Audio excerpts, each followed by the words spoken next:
We are going to talk a little bit about parenting here this morning. Now, often you hear about the 4 types of parenting. We touched on this a little bit for a segment, and even while I read the article, I noticed we're mostly one, but we can kind of come in and out at different seasons. You don't fall cleanly into one necessarily all the time. No, I think we actually all have tendencies. Yes.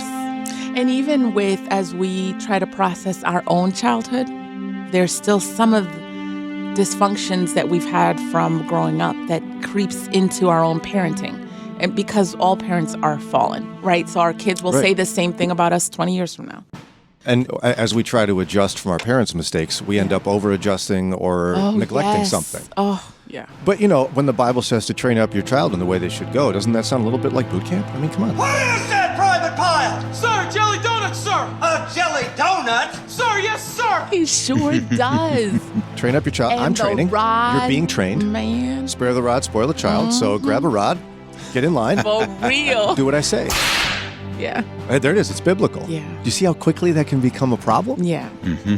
And yet I think far too often we as parents forget that we're still sinners, and we have to somehow portray that to our kids. Mm-hmm. That we're sinners, we're fallen, and we're broken. Yeah.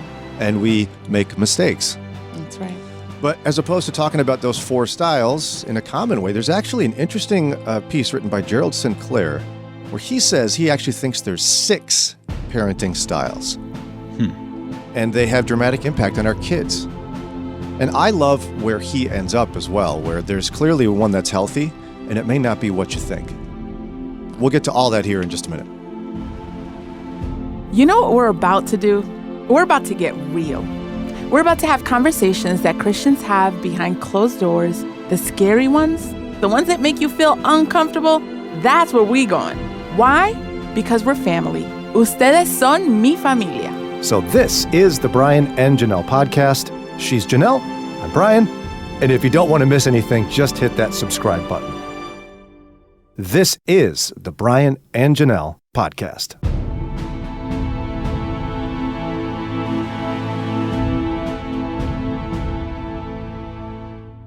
So one expert, Gerald Sinclair is his name, says there's actually not 4 parenting styles. There's 6 That's something you would do. parenting styles. Yeah, that's what you need to do to get noticed. They ain't 4, they're 6. Here's the article. Boom. These people don't know what they're talking about.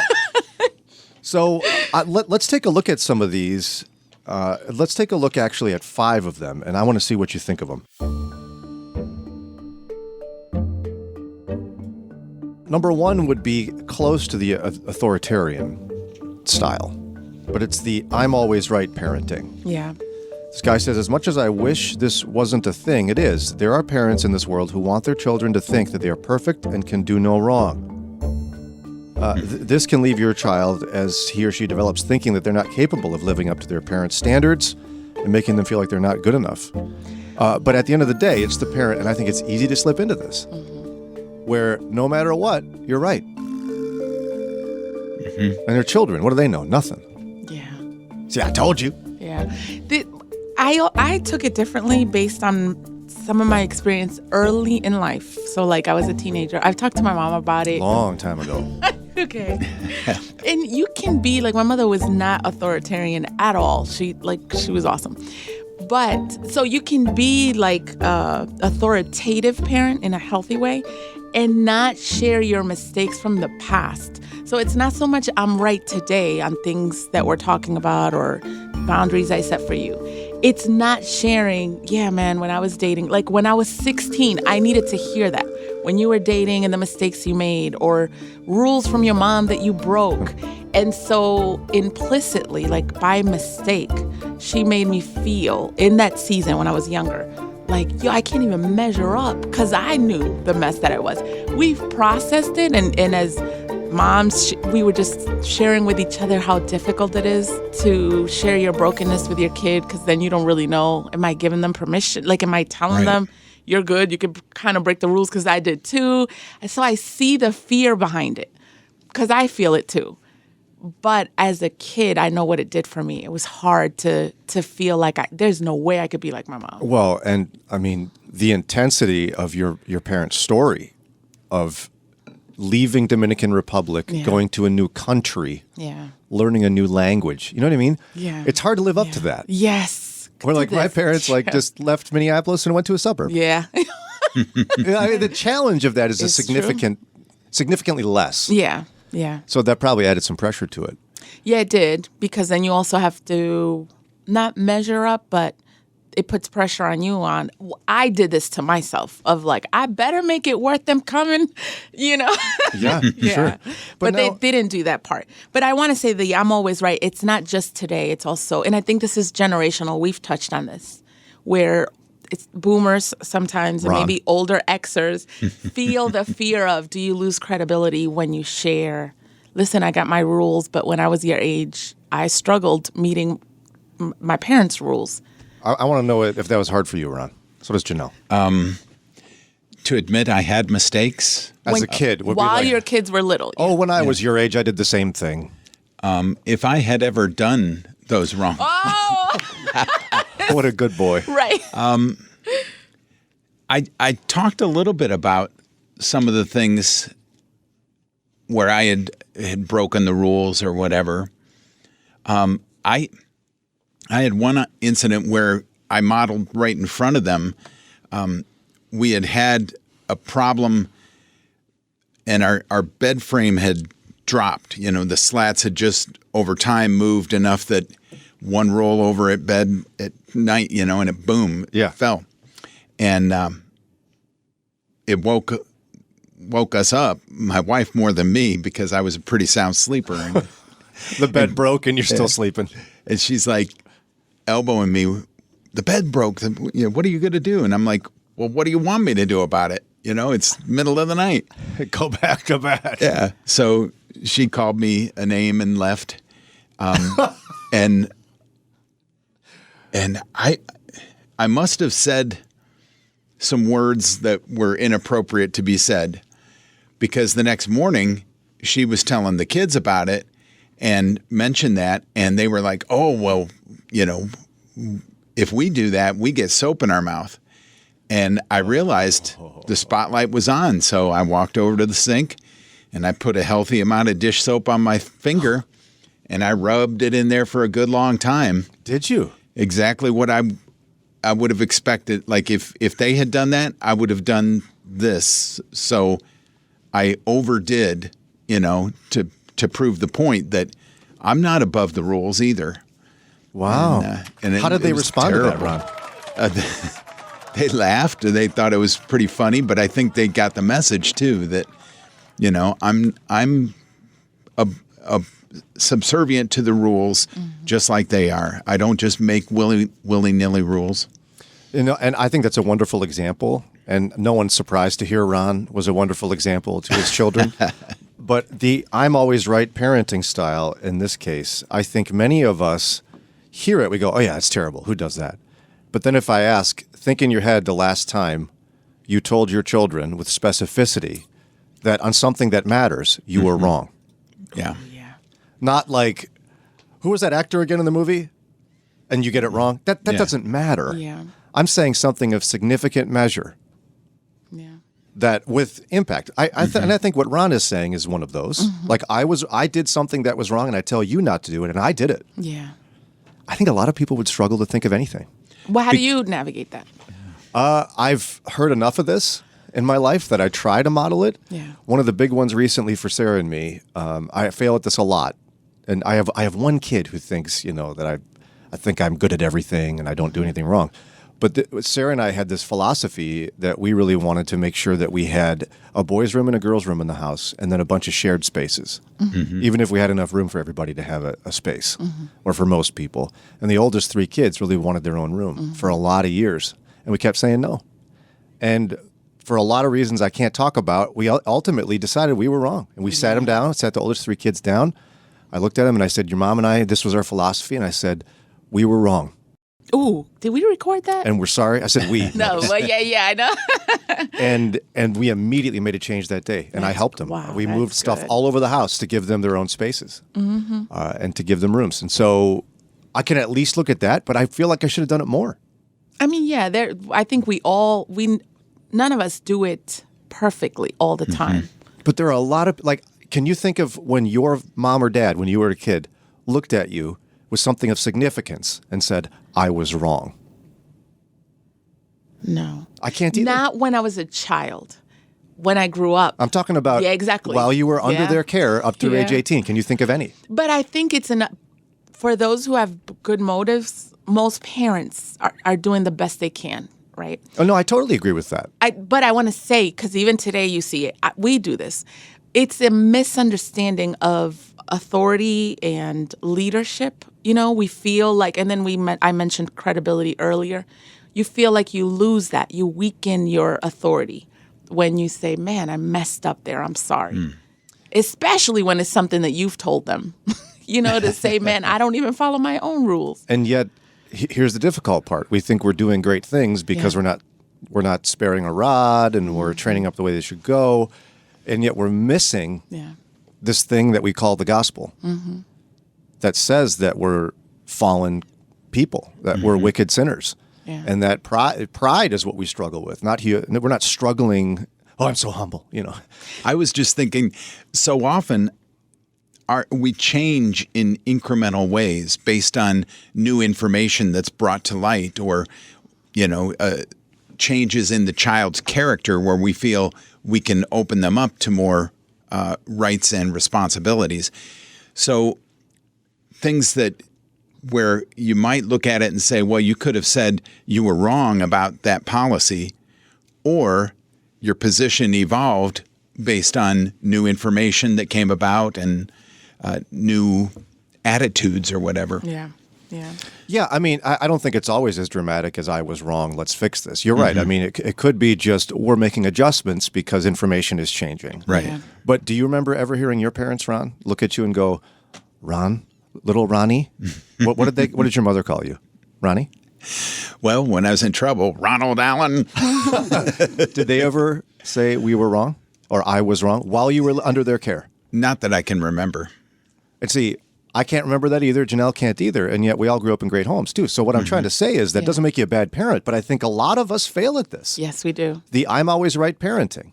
There's actually something I'm thinking about right now that I'm going to talk to my kids about and I'm bringing it up because there are times you need to apologize to one kid, but there are times that you need to apologize to that kid in front of all the other That's kids. right. Oh, yeah.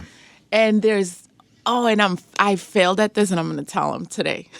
So this kid keeps bringing up that in certain areas I'm unfairly more critical and heavier on him than other kids. And the poor kid has even told me, everybody else is seeing it. Like, everybody else is saying, like, yeah, man, she's tough on you.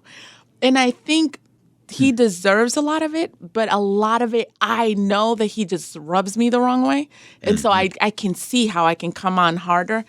And not to toot my own horn, because I obviously am failing on this because it's been like at least a year. But I think it takes more humility. I'm saying this because I'm finding it harder to do it in front of the other kids. Because a lot of times we'll be hard on this kid in this situation in front of people. So he deserves a public apology. Wow, and yeah. for me to say, you've been right. And obviously he's a kid and I can explain, but to clearly say you're right. Like, a lot of times I'm harder on you. Well, and you know, as another example of this, Dr. Winfred Neely is a professor at Moody Bible Institute. He's a guest on various programs, and he told a powerful story of an impactful moment he did that for his kids. It's happened to everybody. He disciplined the wrong child. Oh my goodness. Like, something happened. Yes. A child was blamed, and he spanked them, and they didn't do it. And he found out a couple of days later that it wasn't that kid. So you know what he did? He sat the kid down, he knelt down, so he's even with him, looked the child in the eye and said, I did this to you and I was wrong and I'm so sorry. Will you please forgive me? Modeling that repentance. Last part to a kid. To a kid. You're like giving him or her back power. Yes, like, you are. Oh my God. But what you're doing is you're modeling to them the gospel of Jesus Christ. And he's a preacher, so of course he's doing that. But again, I think if you want to be an effective parent who loves Jesus, you have to be able to have at least one incident like that. Yeah. One of those incidents where you screw up, because you do, and you look your kid in the eye, you tell him you were wrong, and you ask for forgiveness. That's a hard thing to do. Hard. But if you don't have any of those moments, you're an I'm always right parent. I don't think you should be. There's other types of parenting we'll talk about here in just a few. Hey, it's Brian. If you've been a faithful listener to this podcast, we're just super grateful for you. Can't thank you enough for taking time out of your busy schedule to join us in our journey to follow Jesus a little more closely every day. But I got to remind you about something. We're listener supported. We're a ministry of Moody Radio in Cleveland, and it's donations from people who listen to us, just like you, that allow us to keep making episodes. I'm going to be direct. We need your financial support. Would you consider a donation to this ministry? A gift of any amount will make a huge difference. If you want to donate, we'd be so grateful. Just go to moodyradio.org/Cleveland. Again, moodyradio.org/Cleveland. Thanks. 6 common parenting styles. Unfortunately, I'm finding myself a little bit in some of the ones we've mentioned already. The first one, I'm always right parenting, and the importance of making sure that we acknowledge when we're wrong to our children. We talked about that. This second one is everything's fine parenting. These kind of parents fit into the permissive category, but are also a bit overly permissive to the point where it kind of feels like you're just living there and allowing your kids to kind of hang out. And so it goes there. They're not strict in any sense of the word, these parents. And no matter what happens, they act as if things are always fine. And the reason why I can see, this sounds neglectful, this kind of parenting, right? Because you're just kind of, it almost sounds like the parents that are friends with their kids all the time. Yep. Which I'm not there, but I will say that one of the things that has helped me survive parenting, especially after number 3 and 4, has been picking my battles. So there are things that I'll see my kids do that I'll just kind of let go because I can't jump into everything and address everything. But I can see how a lot of this makes you into a parent that avoids conflict, avoids confrontation. You avoid the messiness of parenting. So, for example, it could be I'll see kids go at it with each other. I got 2 of them in particular that are always arguing. It's easy to just be like, stop, or everybody's just stop talking or get away from each other. The more exhausting and more involved part is going behind what's going on, whether the root of it, whether it's selfishness or self-centeredness or seeing a pattern in a kid and really addressing that. You know, if you don't pick your battles, do you see how that's also not realistic? If you're constantly addressing issues all the time. Yeah, there's plenty of times when Sarah and I look at each other and probably not for better or worse, but for worse, just are like, I can't do this right now. And so you just ignore it. So where's the line? Or you do take the easy route. Where's the line? Like, how do you not become the everything's fine parent, but also pick your battles, you know? I think there are, we're imperfect and we make mistakes and we need breathers. And so don't sweat the small stuff is what I would say. But what we can't do is be the everything's fine parent when there are significant issues of moral problem, social, emotional issues, mental health issues. Yeah. Like you can't pretend everything's fine when you get some major warning signs. Mm-hmm. And I think a parent of any kid, you ought to have at least one of those when your kid's growing up. Something that requires you to admit everything is not fine. Yeah. But I think it's easy to fall into this one. And it's not just the mental health. Like I can think of moments where I brought up patterns, let's say, of sin in your child or choices they're making where it's becoming a concern. I can see acting as if all is good. Or sometimes there's seasons where families, including my own, can go through where there's tension, whether it's between kids or parent and child or whatever it is, and acting as if all is good. And you can ignoring have the problem. you can have families where it could be, you could grow up through that and then feel the ramifications once the kids are adults. But I can see how if in your own childhood, in your own family, you haven't been like your family didn't do that, you don't know what to do with that. Do you see what I'm saying? There's a lot of heaviness and and a lot of baggage that people just would say, let's just not even touch that. If we're good, let's just keep going. You know, where I see the everything's fine parenting style more often than anywhere else is with affluence. Okay, explain. So I work in nonprofit ministry, so I live on the other side of the tracks. But my wife and I live near a community that's very affluent. Yeah. I mean, my kids know some people whose parents have like private jets.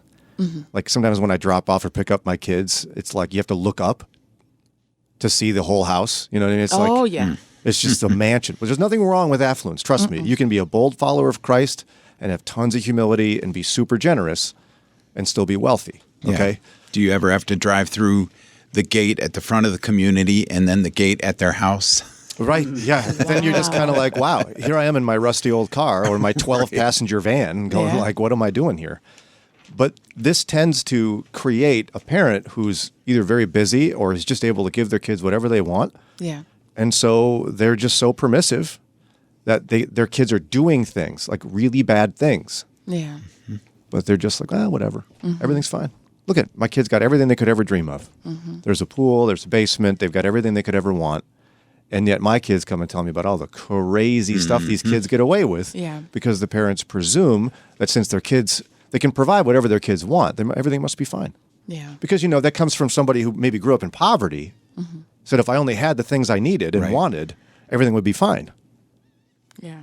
And so they just think that's the solution. Yeah. I think it's very easy in affluence to do an everything's fine parenting. In its own way, yes, I can see with affluence, but also I can also see with working parents, two working parents, you're coming, because I grew up in a family like that. It's easy to not identify problems when your life is, you come home from work at 6, then it's dinner, you get ready for the next day. So I think being mindful, because you brought up the word busyness, and we see that in all demographics. So I think you can easily miss things as well. So I don't want to give us, or the people listening, I don't want to give us like I'm not affluent, so I'm good. Busyness can also fog you and make you overlook things, like everything's good, because things aren't urgent. They're not in your face. So you can just be like, okay, good. You're just going through the grind with your family. That's right. Tied with that is another kind of parenting, and the 6 different types of parenting Gerald Sinclair thinks exist. It's the you have to be perfect parenting.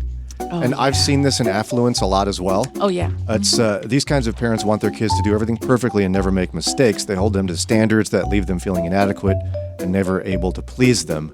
But it's like creating the image of this person being the perfect child is what's expected. And so Sarah and I have seen there's like, among affluence, there's like this particular image your child must portray, you know? Yeah. Think like, what was it? You know, like in the movie Mean Girls? Yes. Remember that movie years ago? Oh, yeah. Whereas there was like a certain image you had to have if you were going to be the popular girl. Yeah. Okay, so there's parents that have this, you have to be perfect expectation. You want them to be the popular kid. Yeah. So we had this crazy experience when one of my daughters decided a couple of years ago she wanted a pixie cut. Can you explain a pixie cut to people who don't know what that, or do you not know? No. So it's like a feminine haircut, but it's very short. And when my daughter went to school, we were like, sure, whatever, give it a try. It's your head, and hair grows back. Tons of girls would say to her, my parents would never let me do that. They wanted to do it. They wanted to try it. But what it would have done is ruined the image their parents wanted them to portray of being the perfect child in the affluent family, which involves a certain hairstyle. It's tragic. Yeah, it is. But we think we're doing it for good motives, because if your kid could just be popular and just fit that perfect image, they'll have what you didn't have, and everything will be fine. Well, it also speaks to you. I think a lot of it is also self-serving. The image you, like the adult, wants to set. Because you look successful, you got successful kids, very well put together. You bring up haircuts. There's the school you go to, the grades you get. Oh, yeah. You know, so setting those standards. And again, it's mostly affluent, but if this applies to you, because you don't have to make a lot of money to have that, because you want to be able to go to the dinners or go to the church and be like, oh yeah, my son is going to, like, it gives you bragging rights. So I think a lot of times it's not about, I want the best for my kid. A lot of it is about us and the image we want to portray. It's exactly right, because that you have to be perfect parent wants the kid to be in honors classes, wear the latest trends, have the best shoes. have that haircut everybody else has. Yeah, I mean, that's what it's about. Yeah. Is that where the recent influx or whatever of parents who were paying off coaches to get their kid into the big name schools, Yeah. even though they didn't qualify? Yeah. Yep, you have to be perfect parenting is where I think where that comes from. Wow. And they ended up having to be perfect inmates for a while. Yeah, for real. And there's the perfection, but even that Ron brings up. Like, can you imagine if I was that kind of parent? And I got a lot of issues. I brought up some. I'll bring up some more later. But if you're that kind of parent, the disappointment you would feel, and this happens a lot of times, if your kid's like, I don't want to go to college. I want to be a plumber. Or it's just not my thing. And yet that kid will probably be more successful than you. Oh, my goodness. Plumbers make some money. Or plumbers or artists or whatever it is, what it does, in addition to money. Like respecting your kid for who they are and letting them develop for who they are and letting them know I love you and you're valuable, like regardless where you want to go. I can be an engineer. You want to go into art? Awesome. You know, and what we've done throughout the generations to kids like that are a little off the track, what we consider is the main track to follow. And we think we're doing what's best for them. And what we're doing actually is being a dream crusher. Yeah.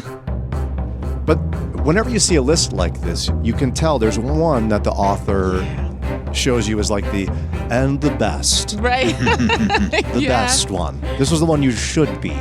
Puts it at number 3 of 6, which is right where you ought to put it, for the title of it. Yeah, for real. Let's see. I want to get Ron's reaction. The title. Okay. Average Parent. Oh, yeah. Wow. Isn't that surprising? Goodness. Yeah, he's not overselling it, I guess. It's number 3 of 6 Average? is average parenting. He said average parenting, in my opinion, is somewhere between permissive and authoritative. It's a good middle ground where the kids get their freedom but are still kept in check. These kinds of parents allow their kids to make their own mistakes and are very open and honest in their communications with them. While they do hold expectations for their kids, these expectations are realistic and not holding them to excessive standards. So they're average. And he claims that it creates the most successful, healthy children. How do you feel about it? You don't like this? I like it because in spite of the fact that I told you I was a little bit of everything's fine and I'm always right. You Like got a I lot got of a problems. whole lot of There's problems. 6 styles and you got like 12 problems. For real. The average parent, a lot of me is there, but now that my kids are older, it's scary and it makes you sometimes feel neglectful. And the reason I'm saying that is allow your kids to make their own mistakes. When you see some of it, it makes you question like, oh, should I have jumped on that and blocked them from that? And you still don't know, is this going to be like a couple years and then oops, or is this going to linger for a lifetime? And then as a parent, is this the one thing that you would have been like, if I would have done something? That's, even though I'm there and even though I like it and my mom was there and I see and feel the results, it's a tightrope to walk. And it requires a lot of trust on the Lord. That's a scary one. So how do you feel? Because you got older kids too. It gives me a sense of relief. It does. But what about the mistakes part? It's one thing when you got 3-year-old and you're like the kind of parent that sits on the bench instead of walking with them and let them fall like, oh, he's going to learn. That's one thing. When you're dealing with teens and you're this kind of parent, you're exposing yourself to some stuff. I just see one of the themes in the other 5 on this list. One of the themes is that these particular individuals, the style of parenting, like the I'm always right parent, the everything's fine parent, is in some sense resisting the idea of the gospel. They're trying to be perfect. They're trying to do works of some sort that are going to fix things that were wrong with them or whatever, but I think the average parent is the one that fully embraces the idea of the gospel. Listen, I'm going to get some things right here, but there's no way I'm going to be perfect. Yeah. I'm going to have to try some different strategies. I have to admit when I'm wrong. And do you see what I mean? I think the average parent, the Christians ought to be average parents. We fully embrace we're going to mess them up somehow, and we're just going to have to do our best because we're a disaster. And it's only Christ that allows us to have any sense of I'm okay.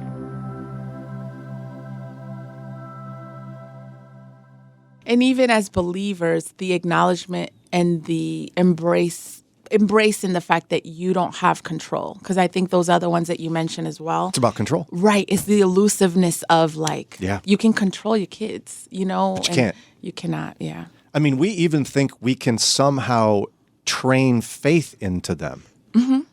We will, in one sense, be declarative about how the Lord works together mysteriously, predestination and free will. But at the end of the day, we talk about when we gave our lives to Christ. Yeah. Do you ever tell as anyone's testimony, well, yes, my parents Right. made me a Christian. Yeah. Yes, it was wonderful. I realized one day that all of their training made me a Jesus follower. Yeah. No, that's not how it works. Well, there are people who will give their testimony, so to speak, as I was raised in a Christian home. I've been a Christian all my life.